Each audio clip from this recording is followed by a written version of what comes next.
इस वक्त हमारे साथ डॉक्टर मंजरी त्रिपाठी हैं जो एम्स के न्यूरोलॉजी डिपार्टमेंट की प्रोफेसर हैं। मैम, ये आपसे समझना चाहते हैं कि पोस्ट कोविड जो कॉम्प्लिकेशंस आए हैं, खासतौर पे न्यूरो को लेकर, वो किस तरह का ऑब्जर्वेशन आप लोगों का? देखिए, जो कोविड होता है और चला जाता है, उसके बाद बहुत सारे सीक्वली होते हैं। एक तो है लॉन्ग कोविड, जिसमें कोविड चला गया, पर उसके बाद भी मरीज़ को थकान, फैटीग और डिप्रेशन और मेमोरी में प्रॉब्लम्स आ रहा, ब्रेन का फॉगिंग होना जो बोलते हैं। उसके अलावा बहुत सारे मरीज़ों में डबलिंग ऑफ चांस हो जाता है लकवा होने का। और इसके साथ न्यूरोपैथी, दौरे, ये सब पाए गए हैं, ये सब बढ़े बढ़े हैं। हम्म।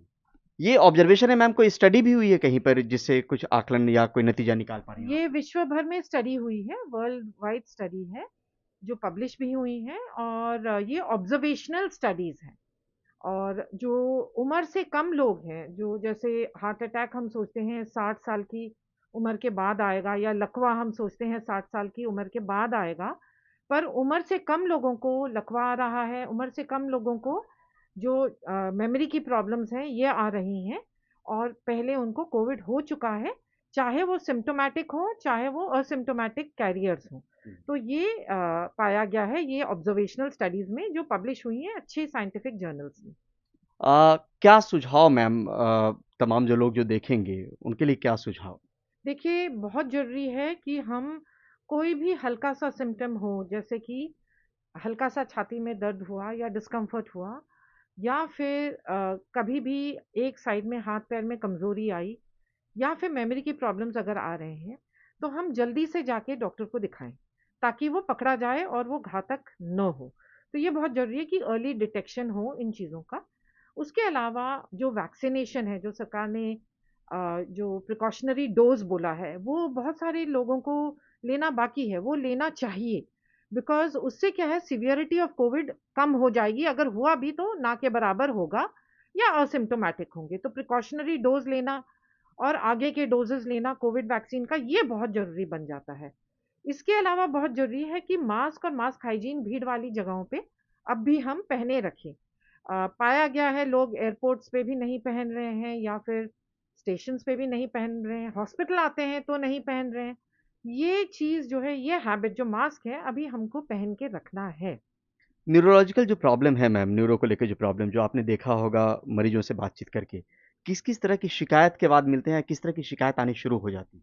देखिए, न्यूरोलॉजिकल बहुत सारी प्रॉब्लम्स जो हमने देखी हैं, वो है लकवा होना, यंग एज पे लकवा होना। लकवा एक बार हो जाए तो मरीज़ बेड पे आ जाता है और ठीक होने में बहुत सारे महीने, साल लग जाते हैं। उसके अलावा डिमेंशिया जो है, डिमेंशिया बढ़ जाना या डिमेंशिया नए तौर पे प्रकट होना, ये भी हमने देखा है। इसके अलावा न्यूरोपैथी या जीबी सिंड्रोम का होना, ये भी देखा है।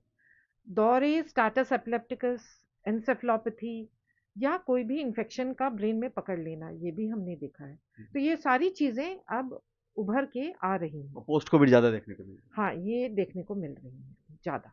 ठीक है, बहुत-बहुत शुक्रिया हमसे बात करने के लिए। इस वक्त हमारे साथ डॉक्टर राकेश यादव हैं जो एम्स में प्रोफेसर हैं कार्डियोलॉजी डिपार्टमेंट में। सर, कोविड के बाद जो स्थिति है मरीजों की पोस्ट कोविड कॉम्प्लिकेशंस में, खासतौर पे हार्ट अटैक को लेके क्या आपका ऑब्जर्वेशन? देखिए बहुत अब तो वेल नोन फैक्ट हो गया कि कोविड के बाद कार्डियोवैस्कुलर सिस्टम का इन्वॉल्वमेंट बिल्कुल पाया जाता है। हम लोगों ने दो तीन चीज़ बहुत क्लोजली ऑब्जर्व की है। कोविड और कोविड के बाद even up to a year patient को जो सबसे कॉमन कंप्लेन होती है सांस फूलने का। दूसरी सबसे ज़्यादा कॉमन कंप्लेन होती है दिल की धड़कन बढ़ी हुई पाई जाती है। एंड हम लोगों ने बहुत बार देखा कि ये दिल की धड़कन बढ़ी हुई कम से कम 8 महीने 9 महीने साल भर तक रह रही है। कुछ लोगों में होता है कि साहब पहले तो मैं बिल्कुल ठीक, तब जरा सा भी काम करता हूँ धड़कन 120-30 हो जाती है। कुछ लोगों में क्या होने लगा कि कोविड से पोस्चरल ड्रॉप होने लगा, आप खड़े हुए आपको चक्कर आने लगा, आपका बीपी फॉल कर गया। कुछ लोगों में कोविड में अब ये भी पाएगा कि यंग एज में भी हार्ट अटैक ज्यादा हो रहा है। और ये डेफिनेट है कि pre Covid and post Covid ये डिफरेंस हर आदमी ने ऑब्जर्व किया है। तीसरी चीज है जो वेसल्स में क्लॉटिंग की बात है। कोविड के बाद ये पाया गया कि आपकी वीनस थ्रोम्बोसिस बढ़ गई है। कोविड के बाद पाया गया कि आपकी आर्टीरियल थ्रोम्बोसिस बढ़ गई है। तो ये बात बिल्कुल सही है। और कुछ लोगों में तो अब तो स्टडीज भी आ रही है कि कुछ लोगों में हेल्थ वर्कर में जिनको माइल्ड कोविड हुआ था, उनका इन्होंने एमआरआई किया 2 महीने बाद 3 महीने बाद, और पाया कि हार्ट में एमआरआई में भी धब्बे मिले हैं। जबकि वो सब नॉर्मल थे, माइल्ड कोविड था। तो ये बिल्कुल सच बात है कि कोविड के बाद हम लोगों ने बहुत पेशेंट्स का, और सबसे इंपॉर्टेंट तो मैं बताना ही भूल गया कि कोविड के बाद ब्लड प्रेशर का फ्लक्चुएशन बहुत कॉमन हो गया। कुछ पेशेंट कहते हैं डॉक्टर साहब हम तो 3-3 दवाओं पे थे, कोविड हुआ और मेरी सारी दवाएं बंद हो गई, अब ब्लड प्रेशर तो बहुत अच्छा है। बट हम इस पे चिंतित हैं कि आपका इसके मतलब ऑटोनॉमस जो रेगुलेशन है वो फेल हो रहा है। कुछ लोगों में ब्लड प्रेशर था ही नहीं, कोविड के बाद ब्लड प्रेशर बढ़ गया। कोविड के बाद डायबिटीज, जैसे आपने अगर जाने हो कि कोविड के बाद डायबिटीज का भी इंसिडेंस बढ़ गया। तो ये बिल्कुल है, हम बिल्कुल ये मानते हैं कि जो कोविड है, even in a mild form, आपको माइल्ड भी कोविड हुआ है तो मैं ये नहीं कह सकता कि आपका कार्डियोवैस्कुलर बिल्कुल इफेक्ट नहीं होगा, ये तो सीवियर और मॉडरेट कोविड में होता है। माइल्ड कोविड के पेशेंट में कुछ तो हमारे पास मरीज आए, हमने पूछा आपको कोविड हुआ, उन्होंने कहा नहीं बिल्कुल नहीं, कभी कोविड हुआ। हमने कहा नहीं कभी, हाँ एक बार टेस्ट रूटीन में नाक से स्वाब लिया था तो हम कोविड पॉजिटिव थे, इसका मतलब उन्हें कोविड तो हुआ है। उनमें भी वो कहते थे साहब पहले हमारी ये स्थिति थी, अब ये स्थिति हो गई। थकान, आपने देखा होगा कोविड के बाद अभी भी जिसको कोविड हो रहा, खांसी नहीं जा रही है, थकान हो रही है। तो भाई बिल्कुल ये सच बात है, खासकर जो भी पहले और दूसरे फेज में हुए।